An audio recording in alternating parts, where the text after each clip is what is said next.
Welcome back to my channel. ایک اور video لے کر حاضر ہوں۔ آج جس شخصیت کے حوالے سے بات کروں گا، اللہ رب العزت نے ان کو ایسا نوازا کہ اپنا ولی بنا لیا۔ جی ہاں ناظرین، میں آج بات کر رہا ہوں پیران پیر شیخ عبدالقادر جیلانی رحمۃ اللہ علیہ کے حوالے سے۔ شیخ عبدالقادر جیلانی رحمۃ اللہ علیہ کی شخصیت کسی سے ڈھکی چھپی نہیں ہے۔ ان کو حنبلی، مالکی، حنفی، شافعی اور ہر طرح کے مسلک کے لوگ اپنا امام اور پیر مانتے ہیں، اور اس میں کوئی دو رائے نہیں کہ شیخ عبدالقادر جیلانی رحمۃ اللہ علیہ خالص توحید پر تھے اور خالص توحید کی ہی آپ دعوت دیا کرتے تھے۔ ان کا ایک واقعہ جو ان کی ایمانداری پر بہت زیادہ مشہور ہے، اور بچپن ہی سے ان کی تربیت ان کے ماں نے ایسی کی تھی کہ ان کی گدی میں ہی اللہ اور اس کے رسول صلی اللہ علیہ وسلم کا ڈر اور شریعت کی محبت کوٹ کوٹ کر بھری ہوئی تھی۔ آج اسی واقعے کو میں اجاگر کروں گا کہ جب آپ بچپن میں پڑھنے کی غرض سے ایک قافلے کے ساتھ کسی جنگل سے گزرے اور کچھ ڈاکوؤں نے اس قافلے کو پکڑ کر لوٹا، تو آپ کی دیانتداری اور آپ کی امانت داری اور آپ کی صداقت کی وجہ سے کس طرح ان ڈاکوؤں نے سچی توبہ کی۔ ناظرین، شیخ عبدالقادر جیلانی رحمۃ اللہ علیہ پیروں کے پیر مانے اور سمجھے جاتے ہیں۔ شیخ عبدالقادر جیلانی رحمۃ اللہ علیہ کی خالص توحید پر مبنی ایک کتاب غلیۃ الطالبین بہت زیادہ مشہور و معروف ہے۔ اگر آپ لوگ میرے چینل پر نئے ہیں تو اس طرح کی ویڈیوز کے لیے پلیز میرے چینل کو سبسکرائب کر لیجئے۔ اب میں بڑھوں گا ویڈیو کی طرف، آپ اب ویڈیو دیکھیے۔ ناظرین، یہ واقعہ بہت زیادہ مشہور و معروف ہے، اور یہ واقعہ میں نے ڈاکٹر ذاکر نائک صاحب کی زبانی بھی سنا ہے۔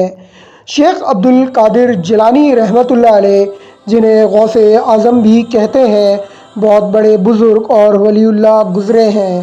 آپ کی ساری زندگی تبلیغ و اشاعت اسلام میں گزری۔ آپ کو بچپن ہی سے علم حاصل کرنے کا بے پناہ شوق تھا۔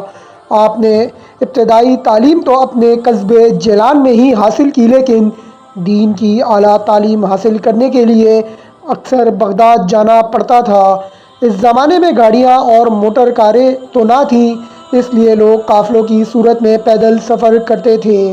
چنانچہ آپ کی والدہ نے آپ کو بھی بغداد جانے والے ایک قافلے کے ہمراہ روانہ کر دیا۔ ناظرین، سفر پہ روانہ ہونے سے پہلے آپ رحمۃ اللہ علیہ کی والدہ نے آپ کو کچھ خوراک اور 40 اشرفیاں گزر اوقات کے لیے دیں۔ آپ رحمۃ اللہ علیہ کی والدہ نے یہ اشرفیاں آپ کی قمیض میں تہہ میں سی دیں تاکہ محفوظ رہیں، اور چلتے وقت آپ کو خاص طور پر یہ نصیحت کی کہ بیٹا ہمیشہ سچ بولنا اور جھوٹ کے قریب نہ جانا۔ آپ نے ماں کی اس نصیحت کو غور سے سنا اور سفر پہ روانہ ہو گئے۔ قافلے کے لوگ ڈرتے ڈرتے سفر پہ روانہ ہوئے۔ انہیں اس بات کا بھی خدشہ تھا کہ کہیں راستے میں ڈاکو قافلے پر حملہ نہ کر دیں، کیونکہ ان دنوں راستے غیر محفوظ تھے اور ڈاکو اکثر قافلوں کو لوٹ لیا کرتے تھے۔ ناظرین، آخر وہی ہوا جس بات کا ڈر تھا۔ قافلے نے ابھی سفر کی 2 منزلیں ہی طے کی تھیں کہ ڈاکوؤں کے ایک گروہ نے رات کی تاریکی میں اس پر حملہ کر دیا۔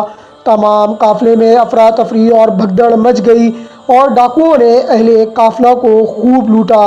ایک ڈاکو شیخ عبدالقادر جیلانی رحمۃ اللہ علیہ کے پاس آیا اور کہنے لگا، لڑکے تیرے پاس کیا ہے؟ آپ رحمۃ اللہ علیہ نے جواب دیا، میرے پاس 40 اشرفیاں ہیں جو میری قمیض کی تہہ میں سلی ہوئی ہیں۔ ڈاکو نے آپ کی اس بات کو مذاق سمجھا اور ہنستا ہوا آگے گزر گیا۔ اتنے میں ایک اور ڈاکو آپ رحمۃ اللہ علیہ کے پاس آیا اور وہی سوال کیا۔ شیخ عبدالقادر جیلانی رحمۃ اللہ علیہ نے پھر وہی جواب دیا۔ وہ ڈاکو یہ جو جواب سن کر حیران ہوا اور آپ کو پکڑ کر اپنے سردار کے پاس لے گیا۔ ڈاکو کے سردار نے تعجب سے شیخ عبدالقادر جیلانی کو دیکھا اور پوچھا، لڑکے سچ مچ بتا تیرے پاس کیا ہے؟ آپ رحمۃ اللہ علیہ نے وہی بات دہرائی۔ آپ کی یہ بات سن کر سردار کی حیرت کی انتہا نہ رہی۔ آپ نے اپنی قمیض کی تہہ کو کھولا تو پوری 40 اشرفیاں زمین پر گر پڑی۔ اشرفیاں دیکھ کر سردار ڈاکو کی آنکھیں حیرت سے کھلی کی کھلی رہ گئیں۔ اس نے شیخ عبد القادر جیلانی رحمۃ اللہ علیہ سے مخاطب ہو کر کہا، لڑکے تو نے سچ بول کر اپنا راز کیوں فاش کر دیا؟ حالانکہ تو آسانی سے اپنی اشرفیاں بچا سکتا تھا۔ آپ رحمۃ اللہ علیہ نے جواب دیا، میری ماں نے مجھے نصیحت کی تھی کہ بیٹا ہمیشہ سچ بولنا۔ میں نے اپنی ماں کی نصیحت پر عمل کیا ہے۔ ناظرین، آپ رحمۃ اللہ علیہ کا یہ جواب سن کر سردار اس قدر متاثر ہوا کہ بے ساختہ اس کی آنکھوں میں آنسو آ گئے۔ وہ سوچنے لگا کہ ایک طرف یہ لڑکا ہے جسے اپنی ماں کی نصیحت کا اس قدر خیال ہے، اور دوسری طرف میں ہوں کہ اپنے مالک حقیقی یعنی اللہ رب العزت کے احکام سے غافل ہو کر بے گناہ لوگوں کو لوٹتا ہوں۔ اس کے دل سے غفلت کا پردہ دور ہو گیا۔ اس نے توبہ کر لی اور قافلے کا لوٹا ہوا مال واپس کر دیا۔ اس طرح شیخ عبد القادر جیلانی رحمۃ اللہ علیہ کی سچائی کی بدولت ڈاکوؤں کی اصلاح ہو گئی اور وہ نیکی اور پرہیزگاری کی زندگی گزارنے لگے۔ تو ناظرین، یہ تھا وہ واقعہ جو بہت زیادہ مشہور و معروف ہے۔ جیسا کہ میں نے اس واقعے کو سنانے سے پہلے آپ حضرات کو بتایا کہ واقعہ میں نے ڈاکٹر ذاکر نائک صاحب کی زبانی بھی سنا ہے، اس کی ویڈیوز بھی یوٹیوب پر موجود ہیں۔ ناظرین، امید ہے کہ یہ ویڈیو آپ لوگوں کو پسند آئی ہوگی۔ اللہ رب العزت سے دعا ہے کہ ہمیں اپنے اسلاف کے طریقوں پر چلنے کی توفیق نصیب فرمائے اور ہمیں دین محمدیہ صلی اللہ علیہ وسلم پر صحیح معنوں میں عمل کرنے کی توفیق نصیب فرمائے۔ انشاءاللہ جلد ایک اور نئی اسلامک ویڈیو کے ساتھ حاضر ہوں گا۔ تب تک کے لیے اللہ حافظ۔